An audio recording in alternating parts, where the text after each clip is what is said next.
Hello? Psychologist Yulia Latunenko is with you again. And today I want to tell you how to leave an abusive partner. I will give you some recommendations on what exactly needs to be done.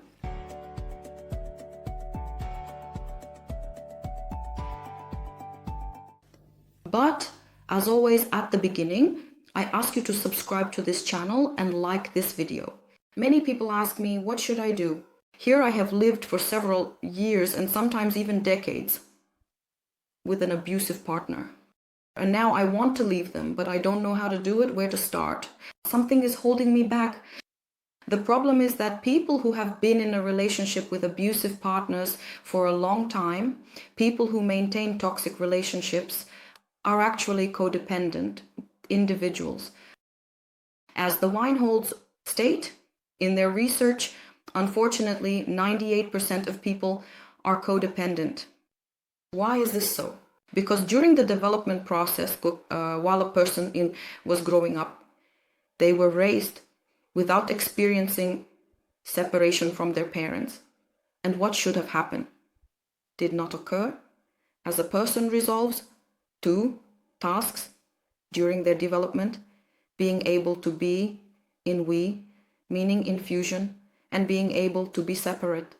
Unfortunately, it is very difficult for codependent partners to be separate, so they choose to endure abuse because it is much more frightening to separate and go into a free life. They fear loneliness, especially the loneliness of old age. They fear helplessness. They feel like they won't be able to cope with their adult life.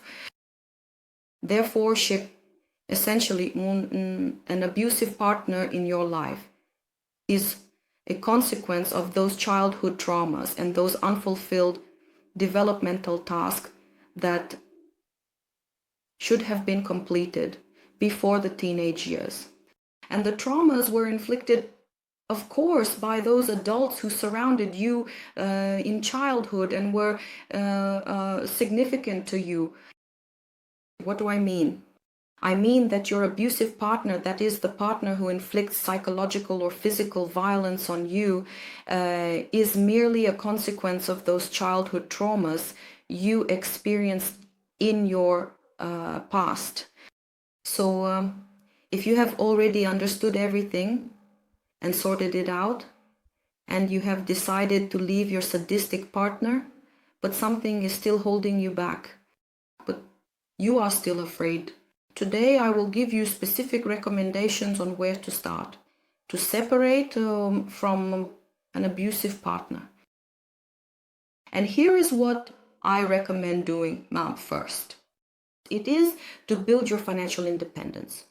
If you don't have a profession, if, for example, you gave up your career once, had a child, and haven't worked for many years because you dedicated yourself to homemaking. This often happens with women. Then I recommend taking some time to acquire a new profession, take some online courses, understand what you like and what could bring you. Financial independence. That is, think about this very seriously. Sometimes this takes not just days or months, but even years. From the moment you decided to leave your abuser until the moment you have achieved your financial independence. But still, first and foremost, you need to think about how not to be financially dependent on your partner. The second thing I recommend you do is to enlist the support of your friends. You need to talk, trust, be open with your circle of friends and ask for their support. Perhaps in the first days or weeks or even months, you will need external support, emotional support, financial support. And here you can, of course, turn to your best friends.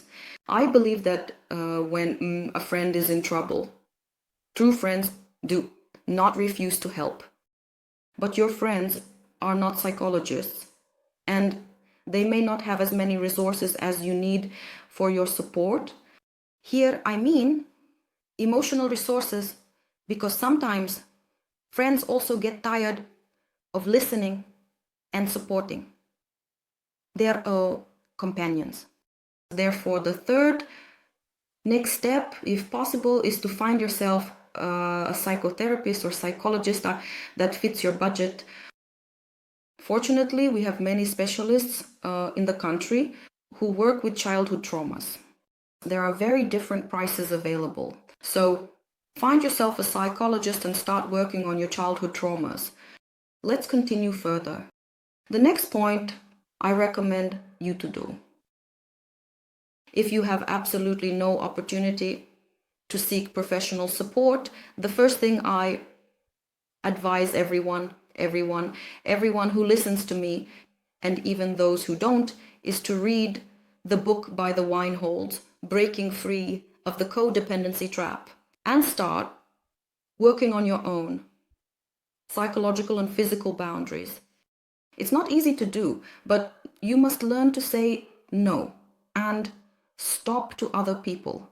You have the right to do this just like every person born on this earth.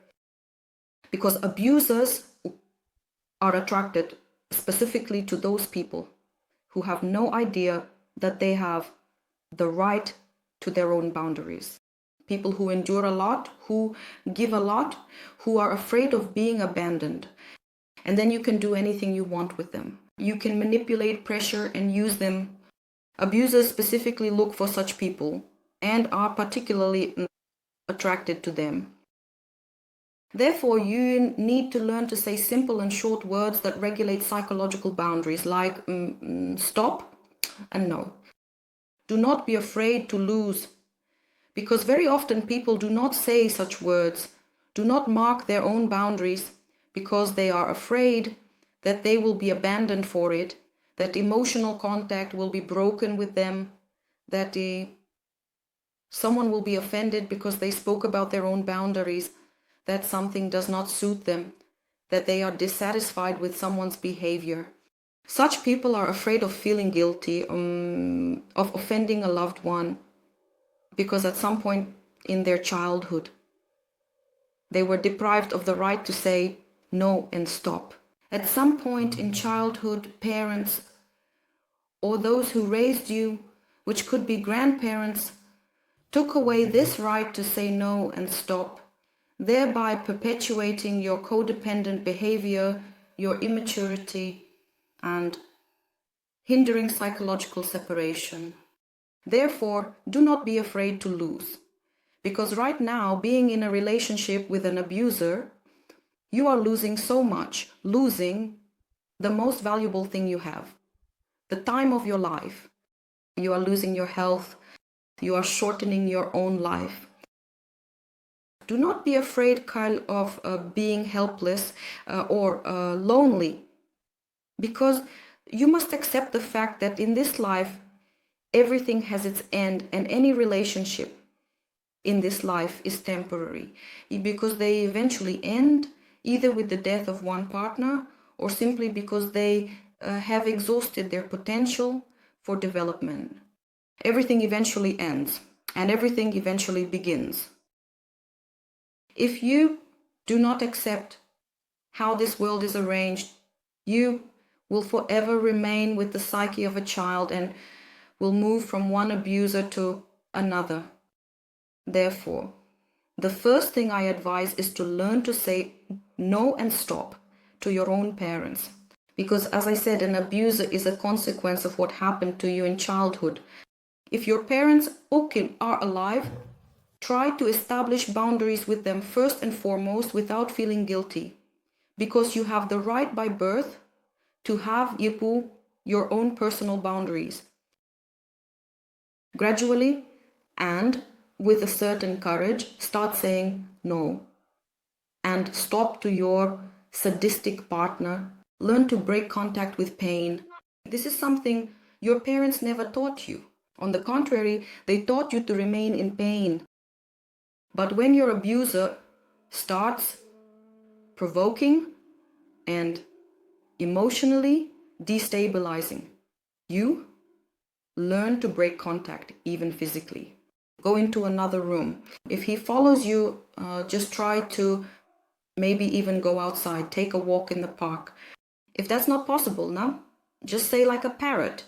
Repeat, no, I will not talk to you right now. I am ending and breaking off this conversation. I am leaving this contact. Or just silently put on your headphones and listen to music. But if even that doesn't help, if the partner attacks you physically, it means you are living your life with a sick person, with a psychopath. And then you need to immediately think about how you could leave this person. Because if you have children, it is also dangerous for your children. And one more thing I would like to advise you today. Stop deluding yourself with the illusion that your abuser will ever change, that soon you will do something to earn his respect, love, his approval, and he will change. No, he will never change, because the period of romantic infatuation, the very period when the abuser puts on a sugar-coated show for you, the very period when the abuser wears his mask, will never happen again. That's it. He has already shown you his true face. He will never return to that sweet game. So don't cling to the past when everything was so sweet with him. And stop deluding yourself with the illusion that something can still change.